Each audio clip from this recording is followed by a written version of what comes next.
सुनते रहिए जो कह रहे हैं। बहुत शुक्रिया, आप सबका इस्तकबाल है समाजवादी पार्टी के कार्यालय में और हम सब आपका स्वागत करते हैं। तमाम प्रेस और मीडिया के साथी हैं, फोटोग्राफर्स हैं, जर्नलिस्ट हैं, साथ में जो बाहर से साथी लोग आए हैं, समाजवादी सिपाही आए हैं। इसमें मंच पर बैठे हुए राष्ट्रीय अध्यक्ष अखिलेश जी, राजेंद्र चौधरी जी, किरण नंदा जी, हमारे गुरु जी उदय प्रताप सिंह जी और तमाम सारे मेहमान जो यहाँ पर मौजूद हैं। आज का दिन बहुत महत्वपूर्ण है, राष्ट्रीय युवा दिवस के नाम से जाना जाता है और युवाओं के बारे में आप जानते हैं कि सबसे बड़ी चुनौती इस समय देश फेस कर रहा है।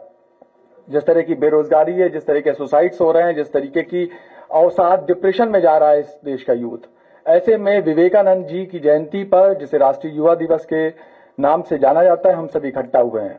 हम सब आज ही नहीं इकट्ठा हुए हैं, पहली बार नहीं इकट्ठा हुए हैं। 12 जनवरी विवेकानंद जयंती पर हर साल समाजवादी पार्टी की ओर से एक कैलेंडर लॉन्च होता है, लेकिन ये कैलेंडर सिर्फ एक नॉर्मल कैलेंडर नहीं होता है जिसमें डेट्स होती हैं। एक किस्म का प्लानर होता है, एक किस्म का विजन होता है और आप सब इसके गवाह रहे हैं पिछले 2-3 सालों से। खुशी की बात यह है कि ये वो दौर है, आप हमारे बीच में, हम लोग तमाम लोग जो पार्टी के हमदर्द हैं, हमने देखा कि पिछले चुनाव में जब कैलेंडर जनवरी में लॉन्च हुआ था और जनवरी में ही कैलेंडर में 4-5 जगहों पे सीधा सीधा जो स्टेटमेंट आया था कि संविधान का मुद्दा सबसे बड़ा मुद्दा है, जबकि पूरे देश में कोई नोटिस नहीं कर रहा था कि ये मुद्दा बनने जा रहा है। पिछले साल का कैलेंडर जिनके पास है आप देख सकते हैं, जनवरी में इसकी सुगबुगाहट भी नहीं थी और एजेंडा कुछ और हो रहा था। 22 जनवरी को राम मंदिर का शिलान्यास, वो प्राण प्रतिष्ठा होनी थी, पूरा देश एक तरफ जा रहा था, लेकिन कैलेंडर में दर्ज था कि इस देश की आम आवाम संविधान और लोकतंत्र की रक्षा के लिए एकजुट है और संविधान का मुद्दा सबसे बड़ा मुद्दा बनने जा रहा है। और लोकसभा चुनावों ने इस हमारे अखिलेश यादव के विजन को सही साबित किया था और उसके बाद से ही तमाम सरकारों की बेचैनी बढ़ चुकी है।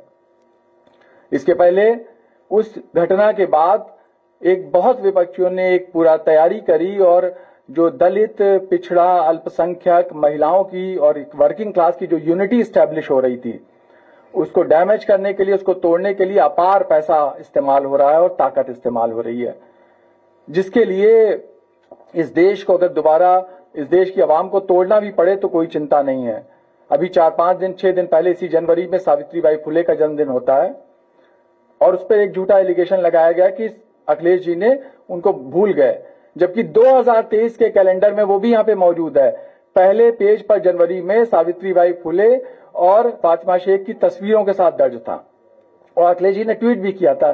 तो ये हम लोग इसलिए बता रहे हैं कि इस महत्वपूर्ण दिन पर आज भी विवेकानंद जी जिस तरीके से उनको याद किया जाना चाहिए, उसके लिए जरूरी है कि हम सब एक बराबरी की दुनिया की ओर आगे बढ़ें।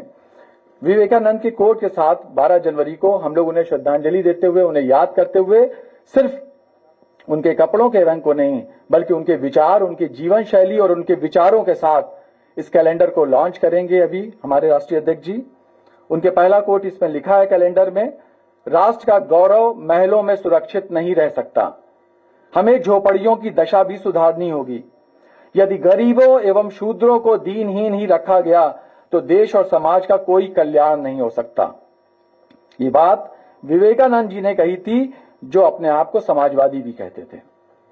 और इसी के साथ इसी जनवरी में सुभाष चंद्र बोस को भी याद करने की जरूरत है और उनका लिखा हुआ कोट है कि सच्चे समाजवादी को साम्राज्यवादी विरोधी भूमिका निभानी होगी, देश में समाजवाद की स्थापना करना अगला दायित्व होगा। तो आज तमाम पुरखे हमारे जो संत परंपरा से आते हैं, जो तमाम फ्रीडम स्ट्रगल से निकल के आते हैं, चाहे वो हिंदुस्तान सोशलिस्ट रिपब्लिकन एसोसिएशन रही हो, बिस्मिल अशफाक से लेकर भगत सिंह की परंपरा रही हो, उन सबको समेटे हुए विवेकानंद जयंती पर हम इस कैलेंडर को राष्ट्रीय अध्यक्ष के मार्फत आप सबके बीच लेकर आ रहे हैं। बस इससे ज्यादा बातें अभी नहीं कहेंगे। इस कैलेंडर में तमाम लोग शामिल रहते हैं, हिमांशु जैसे रिसर्च स्कॉलर हैं, विपिन हैं, पीयूष हैं, ये लोग मेहनत करते हैं और हम आपसे फीडबैक चाहते हैं ताकि हम इस समाज को सही दिशा देने में क्या भूमिका अदा कर सकते हैं। ये मीडिया के लोग भी हमें आगे सजेस्ट कर सकते हैं, जो हमारे जनता के बीच में काम कर रहे हैं वो भी करेंगे और उम्मीद है कि इसमें लिखी जो अखिलेश जी जो बातें रखते हैं, जिस तरह के समझाते हैं, उसी विजन के तहत हम लोग उत्तर प्रदेश में एक बेहतर माहौल बनाने की ओर आगे बढ़ सकेंगे। जिस तरीके से नफरत हावी हो रही है, जिस तरह से पीस खत्म हो रही है, उसको लेकर कुछ ना कुछ जरूर किया जाएगा और शायद इसकी शुरुआत बहुत जल्द होने जा रही है। मैं इन्हीं बातों के साथ आपका एक बार फिर इस्तकबाल करता हूं और सभी की ओर से मैं आशीष से रिक्वेस्ट करता हूं एक सॉन्ग चला दें और हम लोग उसके पहले विवेकानंद जी को एक नमन करते हैं, श्रद्धांजलि देते हैं, उन्हें प्रणाम करते हैं कि उनकी लेखकी क्षमता से, उनके भाषणों से हम सबको आगे की दिशा मिलती रहेगी। बहुत बहुत धन्यवाद।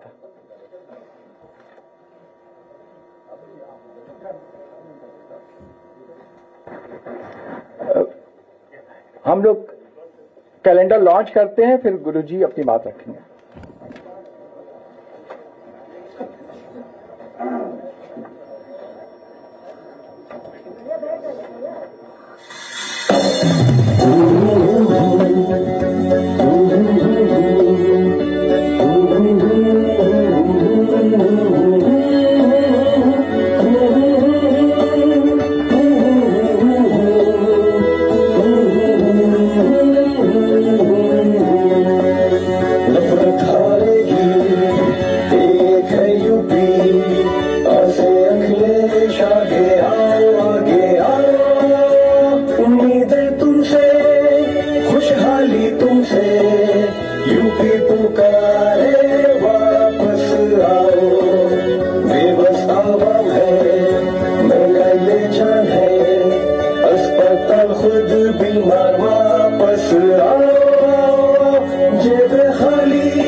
ये कैलेंडर बहुत सारी जो हमें सलाह होती है, परामर्श होता है, आशीर्वाद होता है, कोई बात नहीं। उदय प्रताप सिंह जी जो हमारे बीच में हैं, उनकी प्रेरणा रहती है, मैं चाहता हूं वो इस पर अपनी बात रखें।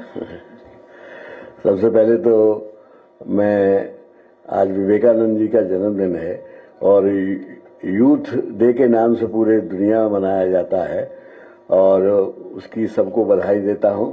और दूसरी बधाई मैं दीपक कबीर जी को और उनकी पूरी टीम को देता हूं जो हर साल नेताजी के नाम पर ये कैलेंडर प्रकाशित करते हैं। ये कैलेंडर अपने आप में एक बड़ा एक नया विचार है।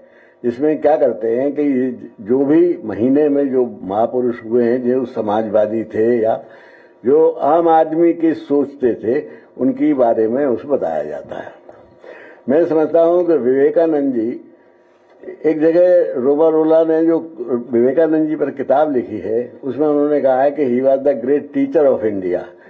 टीचर तो वो कभी रहे नहीं, लेकिन टीचर से हूं मतलब था कि उन्होंने जो उपदेश दिए, जो देश के लिए संदेश भेजे, अगर उन पर चला जाता तो ये देश बहुत तरक्की कर जाता। बहुत पहले उन्होंने अपने आप को वो समाजवादी कहते थे। समाजवादी का अर्थ उस वक्त तो समाजवादी की विचारधारा, समाजवादी पार्टी तो 1948 में नाम से आए, लेकिन भगत सिंह भी अपने को समाजवादी कहते थे, नेताजी सुभाष चंद्र बोस अपने को समाजवादी कहते थे। विवेकानंद जी अपने समाजवाद का अर्थ क्या है कि जो समाज में जो प्रगति होती है, जो सत्ता है, जो संपत्ति है, जो सम्मान है, उसका बंटवारा बराबर जहां तक हो सके हो यही कहता है। ये विवेकानंद जी ने कहा। अब विवेकानंद जी ने तब कहा था कि जो पिछड़ी जातियां हैं, जो छोटी जातियां हैं, जो वंचित लोग हैं, इनको इनके अधिकार वापस कर दो, वरना ये अपने जबरदस्ती छीनेंगे, तब बड़े लोगों को तकलीफ होगी। अब जब हमने अखिलेश जी के विजन ये है कि हमने जो पीडीए बनाया उसमें हम सब जितने भी सवर्ण लोग हैं उनका सम्मान करते हैं। आदर ऐसी चीज नहीं है कि उनको दे दिया तो अब बाकी के लिए नहीं बचा, लेकिन जो जिनको सम्मान नहीं मिला है उनको भी सम्मान मिलना चाहिए। इसमें उनका बड़े लोगों का कोई असम्मान नहीं है। और मैं तो हमेशा कहा करता हूं कि संविधान सभा में कितने लोग पिछड़े थे, कितने लोग दलित थे। अम्बेडकर जी को छोड़ दें, एक दो और को छोड़ दें, तो सारे वो लोग थे जो सवर्ण थे, लेकिन वो जागे हुए लोग थे, वो देशभक्त थे, वो जानकार थे, वो ज्ञानवान थे। उन्हें मालूम था कि देश में जब तक मुख्य धारा से इन सबको नहीं जोड़ा जाएगा तब तक ये देश बड़ा देश नहीं बन सकता है। हमारे ऊपर इतने हमले हुए, हम कभी नहीं जीते। क्यों नहीं जीते? क्योंकि सबको अधिकार बराबर नहीं थे। ये बातें विवेकानंद जी ने भी कही हैं। विवेकानंद जी ने एक स्पीच दी थी, शिकागो में दी थी, वो तो अलग थी ही। उसमें तो उन्होंने कहा था पहले कि हिंदू धर्म से ज्यादा उदार धर्म कोई है जिसमें सबको समाहित करने का, सबको साथ लेके चलने का। जब उन्होंने पहला ये कहा my brothers and sisters of America, तो इतनी तालियां बजी। क्यों बजी? क्योंकि उसमें वो मैसेज था वसुधैव कुटुंबकम वाला। तो मैं ज्यादा नहीं बोलूंगा, मैं सिर्फ इतना चाहता हूं कि यूथ डे के रूप में आज हमारे देश का जो यूथ है वो सबसे ज्यादा निराशा में है, सबसे ज्यादा बेरोजगार है, सबसे ज्यादा संघर्षरत है। ऐसे में विवेकानंद जी ने ये कहा था कि कोशिशें बराबर जारी रहनी चाहिए, नाकामियों के बावजूद। कामयाबी का इससे बड़ा और कोई मंत्र नहीं है। वही मंत्र मैं दोहरा के आप सब लोगों से कहता हूं कि अपनी कोशिशें जारी रखिए, और ये कामयाबी का सबसे बड़ा मंत्र है। चाहे नाकामी कितनी मिले, लेकिन कोशिशें जारी रहनी चाहिए। इन्हीं शब्दों के साथ मैं विवेकानंद जी को श्रद्धांजलि देता हूं। आप सब लोगों का बहुत बहुत आभार प्रकट करता हूं, और एक बार फिर दीपक कबीर जी को और उनकी टीम को बधाई देता हूं।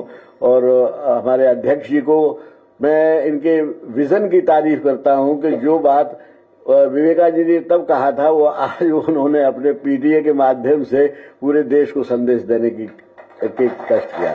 बहुत धन्यवाद।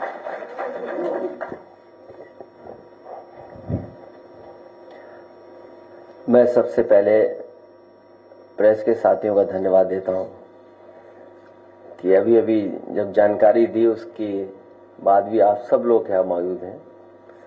मैं अपने सभी प्रेस के साथियों का बहुत बहुत धन्यवाद। साथ ही साथ दीपक कबीर जी को बहुत बधाई कि जो नेशनल यूथ डे के दिन न केवल हम सबको यहां पर इकट्ठा करते हैं, बल्कि स्वामी विवेकानंद जी को याद भी करते हैं। जहां हम सब लोग बैठ करके याद कर रहे हैं, आदरणीय उदय प्रताप सिंह जी ने जो बातें रखी हैं कि पहले ही भाषण में जो उन्होंने बात स्वामी विवेकानंद जी ने कहा कि हम उस देश से आते हैं जिस देश ने हमें सिखाया है कि टॉलरेंस क्या है, यूनिवर्सल एक्सेप्टेंस क्या है। हमारा समाज, हमारा धर्म हमें टॉलरेंस सिखाता है, वहीं यूनिवर्सल एक्सेप्टेंस है। अगर कोई भी धर्म का यहां आया, किसी भी विचार को लेकर आया, भारत के लोगों ने उसे एक्सेप्ट कर लिया। अगर उनके जीवन के बारे में जब हम लोग पढ़ते हैं, जहां आज ही की तारीख में उनका जन्म हुआ था 1863 में, परिवार, उनके भाई, और जो सबसे ज्यादा इन्फ्लुएंस किया उनके जीवन को, जहां वो पढ़े, कलकत्ता से लेकर के और जो आसपास उनके लोग थे, और वहां की जो कलकत्ता के जिस इंस्टीट्यूशन में पढ़े वहां से इन्फ्लुएंस हुए। रामकृष्ण परमहंस उनके शिष्य बनकर के भारत का परिचय दुनिया में उन्होंने सबसे पहले दिया। इतना परिचय भारत का उस समय पर किसी और लीडर ने नहीं दिया होगा, किसी और स्वामी या संत गुरु ने नहीं दिया होगा जो स्वामी विवेकानंद जी ने दिया। आज भी हम उनके जो कोट हैं, उनकी जो बातें हैं, वो न केवल हम लोगों को रास्ता दिखाती हैं बल्कि प्रेरणा भी वहां से मिलती है। और आज के यूथ को जरूरी है उन बातों को समझना, जहां इतनी ज्यादा इंफॉर्मेशन ट्रैवल कर रही है, जहां सरकारें कुछ चीजों को बार बार थोपने की कोशिश कर रही हैं।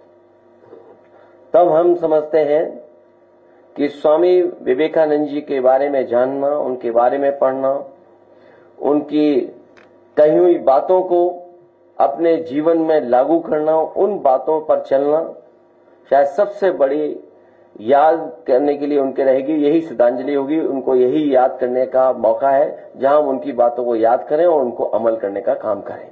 मैं एक बार फिर दीपक कबीर जी को धन्यवाद देता हूं, उनके साथियों को, कि हर वर्ष इसी तरीके से आप यहां पर विवेकानंद जी को याद करते हैं और उनके कामों को, कोट्स को अपने कैलेंडर में शामिल करते हैं, जिससे कि लोग उनके बारे में जानें, लोगों तक बात पहुंचे।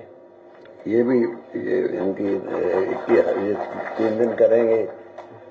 मैं इसके साथ साथ जो एक कार्यक्रम ये चलाना चाहते हैं, समाजवादी नागरिक सोशलिस्ट सोसाइटी फेस्टिवल, उसके लिए भी बधाई देता हूं। हम लोग बैठ करके कार्यक्रम तय कर लेंगे। जहां समाजवादी पार्टी पीडीए का कार्यक्रम कर रही है, वहीं इस कार्यक्रम को भी कैसे शामिल किया जाए और कैसे हम अपनी विचारधारा को, अपने कार्यक्रमों को, अपनी सोच को जनता के बीच में ले जा सकें। आज हम जब विवेकानंद जी को याद कर रहे हैं, हमें उम्मीद है कि उनके कही हुई बातों को हमेशा हम लोग दिल और दिमाग में रखेंगे। जहां उन्होंने कहा कि धर्म से ज्यादा हमें रोटी की जरूरत है देश के लोगों को, और जो गरीब हैं उनको धार्मिक बातें समझाना शायद गलत होगा आज के समय में। कन्नौज में बनने से पहले ढाई गए काफी जो है लोग पिछले दिनों जो आपके सहयोगी दल है विद्यालय से, उसके जिस तरह से बयान आ रहे हैं, जिसमें फारूक अब्दुल्ला साहब है, संजय राव साहब है, इन लोगों के जो बयान आ रहे हैं, क्या ये लग रहा है कि विद्यालय टूटा है? मैं कन्नौज में जो घटना हुई है, हम और आप लोग रेलवे स्टेशन को अगर देखें तो जो अंग्रेजों के जमाने के बने हैं वो आज भी वैसे ही के वैसे मजबूत दिखाई दे रहे हैं। आज भी उनमें कुछ बिगड़ा नहीं है। अगर हम उन्हीं स्टेशनों को आज के समय की परिस्थितियों के हिसाब से रिस्टोर कर दें तो शायद और अच्छे हमारे रेलवे स्टेशन दिखेंगे। जो कन्नौज में रेलवे स्टेशन या उसकी शटरिंग या जो बनते समय चीजें गिरी हैं, जिसकी वजह से बड़े पैमाने पर मजदूर दबे, भगवान की कृपा है कि किसी की अभी तक जान नहीं गई है। हमें उम्मीद है कि सरकार पूरा इलाज कराएगी। उन परिवारों की मदद की घोषणा की है, कम की है, और करनी चाहिए। साथ ही साथ सरकार को यह भी देखना चाहिए कि आखिरकार ठेके में कौन लोग शामिल थे। ये उत्तर प्रदेश में नई संस्कृति शुरू हुई है जहां ठेके को आउटसोर्स और फिर आउटसोर्स और फिर बीजेपी के नेताओं का दबाव। तो जहां ठेकेदार अपना प्रॉफिट के लिए किन किन चीजों से कंप्रोमाइज कर रहा है और जिन मानकों को और जिस सेफ्टी के साथ हमें काम करना चाहिए, हम वो सेफ्टी भी मजदूरों को नहीं दे पा रहे हैं, जिसकी वजह से घटनाएं हो रही हैं। कन्नौज में जो रेलवे स्टेशन पे कार्य हुआ है और जो गिरा है, किसी न किसी बड़ी संस्था के स्ट्रक्चर इंजीनियर से पुनः जांच होनी चाहिए और एक स्ट्रक्चर इंजीनियर के निगरानी में ही आगे काम हो, क्योंकि सुनने में ही आ रहा है जो क्वालिटी सीमेंट की, जो क्वालिटी सरिया की, जो क्वालिटी होनी चाहिए थी वो नहीं है। दिखने में छोटा दिख रहा है ठेका, लेकिन सब कामों को मिला लोगे तो न जाने कितना बड़ा ठेका था। ठेके को तोड़ तोड़ करके छोटा बनाना, उसमें खेल करना, ये बीजेपी की नई संस्कृति है। भ्रष्टाचार इतना कभी नहीं हुआ होगा जितना इनकी सरकार में भ्रष्टाचार हो रहा है। दूसरा, जो इंडिया गठबंधन का सवाल पूछा है, इंडिया गठबंधन वैसा ही इंटैक्ट है। जो इंडिया गठबंधन शुरुआती दौर में जहां से बनना शुरू हुआ था कि वो रीजनल पार्टीज जो भारतीय जनता पार्टी का मुकाबला कर सकें, उन्हीं का साथ देना, उन्हीं के साथ खड़े दिखना है। समाजवादी पार्टी आज भी उसी रास्ते पर है कि इंडिया गठबंधन और मजबूत हो, वही regional party Bharatiya Janata party का मुकाबला करें जो लड़ रही हैं, उन्हीं के साथ खड़ा दिखना पड़ेगा। तो मिल्कीपुर के लिए क्या तैयारी है? मिल्कीपुर की पूरी तैयारी है। अयोध्या का चुनाव भारतीय जनता पार्टी फिर एक बार हारेगी। इसलिए हारेगी कि कई अखबार, टीवी चैनल यही कह रहे हैं कि समीकरण तो समाजवादी पार्टी के पक्ष में ही है। जब टीवी चैनल, अखबार बोलने लगे, मैं आपसे भी कहूंगा कि ऐसा मत न्यूज चलाइए, इसलिए न्यूज मत चलाइए क्योंकि बीजेपी पुलिस लगा देगी। मेरी आपसे हाथ जोड़ के निवेदन है कि 7 चुनाव तो लूटे उन्होंने, इसीलिए सुप्रीम कोर्ट में भी बात चली गई है और इलेक्शन कमीशन ने भी वो डिजिटल जो रिकॉर्डिंग्स हैं, डिजिटल जो चीजें उनको देने मना कर दिया। वो इसीलिए क्योंकि एक ही मशीन पर बार बार पुलिस के लोगों ने बटन दबाई थी। अगर आपको याद हो, इसी हॉल में मैंने कहा था कि अगर फॉरेंसिक जांच हो मशीनों की बटन की तो आपको जानकारी हो जाएगी कि एक ही व्यक्ति ने बटन दबाई होगी। और हमने आपने वो तस्वीरें भी देखी, वो वीडियो देखा जहां पुलिस का एक अधिकारी महिलाओं को रोक रहा था, लेकिन महिलाएं डरी नहीं थी। वो बहादुर महिलाएं वोट डालने के लिए लगातार उन पुलिस वालों से लड़ रही थी। आप बोले ना बोले, हालांकि बहुत सी जगह आप लोग नहीं बोलते हैं, कोई बात नहीं, लेकिन आप भी सच्चाई जानते हैं कि कितना दबाव था अधिकारियों पर। जो अधिकारी बेईमानी कर रहे थे, वो अधिकारी कह रहे थे हम क्या करें, मजबूरी है। तो मिल्कीपुर का चुनाव जनता समाजवादियों को जिताने जा रही है। बस आपसे निवेदन है कि आप हमारी बड़ाई मत करना। सर, 5 मंत्रियों को लगाई गई है ड्यूटी वहां पर, अभी 5 मंत्री। अगर आप विभाग देखोगे उन मंत्रियों का, वो सब लूटने वाले लोग हैं, विभाग लूटे हैं। आप बताइए किस विभाग में नहीं आ रही हैं शिकायतें? किस विभाग में शिकायतें नहीं? 14 तारीख से कुंभ शुरू हो रहा है, जा रहे हैं कि नहीं जा रहे? मैं हमेशा गया हूं और अगर आप कहो तो तमाम वो पिक्चर्स मैं शेयर कर सकता हूं आपसे जिसमें समय समय पे मैंने गंगा में स्नान लिया है। कम से कम वो भी शेयर करें जो दूसरों को कह रहे हैं कि गंगा में नहाओ। और कुंभ में जाने की जो परंपरा है वो कई मायनों में कई तरीके से परंपराएं हैं। कुछ लोग गंगा स्नान इसलिए करने जाते हैं पुण्य के लिए, कुछ दान के लिए जाते हैं, और कुछ लोग जो पाप करते हैं अपने पाप धोने जाते हैं। तो हम लोग पुण्य के लिए जाएंगे और दान के लिए जाएंगे।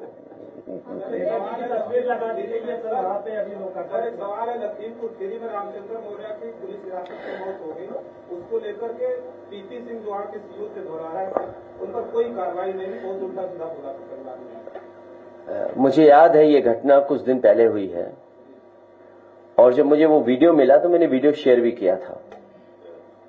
एक पुलिस अधिकारी इस तरह की भाषा नहीं बोल सकता। ये वही जिला है जिस जिले में एक विधायक जी को ठोका गया था, और किसने पीटा था? ये पीडीए परिवार के साथ इसी तरह का व्यवहार इस सरकार में बहुत दिनों से हो रहा है। ये पीडीए परिवार के लोग बहुत अपमानित हो रहे हैं। इसलिए मैंने ये भी कहा कि पीड़ित, दुखी, अपमानित लोग पीडीए के साथ खड़े दिखाई दे रहे हैं। जो मौर्या के साथ घटना हुई है पुलिस की वजह से हुई है, और ऐसे अधिकारियों को अगर दंडित नहीं करती है सरकार, तो इसका मतलब सरकार जातिवादी है और सरकार जातिवादी को बढ़ावा दे रही है। क्योंकि इस तरह की भाषा इस्तेमाल करने के बाद भी अगर कोई कार्रवाई नहीं हो रही है, इसका मतलब है भारतीय जनता पार्टी, उनकी सरकार में बैठे हुए लोग जातिवाद को बढ़ावा दे रहे हैं। अखिलेश जी, अगर मिल्कीपुर में भी कुंदरकी और रामपुर की तरह गन पॉइंट पे वोटर्स को रोका गया तो उसके लिए क्या तैयारी है? ये सवाल बड़ा है। हम अपने कार्यकर्ताओं से कहेंगे कि अपने मन में ये बात रखें और उस समय जो फैसला ले सकते हैं फैसला लीजिए।